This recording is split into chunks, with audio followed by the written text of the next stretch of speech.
कमीत कमी वेळेमध्ये होणारी ही रेसिपी नाश्त्यासाठी किंवा मुलांच्या डब्यासाठी बेस्ट ऑप्शन आहे। पाऊण वाटी रवा, पाव वाटी गव्हाचं पीठ, 3-4 चमचे दही आणि अर्धी वाटी पाणी घालून मिक्स करून झाकून 10 मिनिटं बाजूला ठेवून दिलं।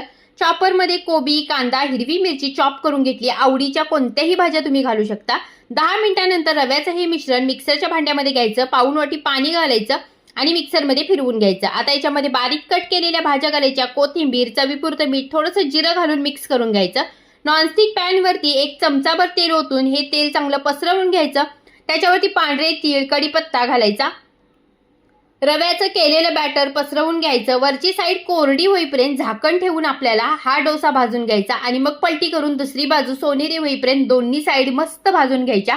जबरदस्त टेस्टी मऊ लुसलुशीत असे हे रव्याचे डोसे होतात। खायला खूप टेस्टी लागतात। एकदा जरूर ट्राय करा। मुलं तर नेहमी हेच करून मागतील, एवढी मात्र गॅरंटी आहे।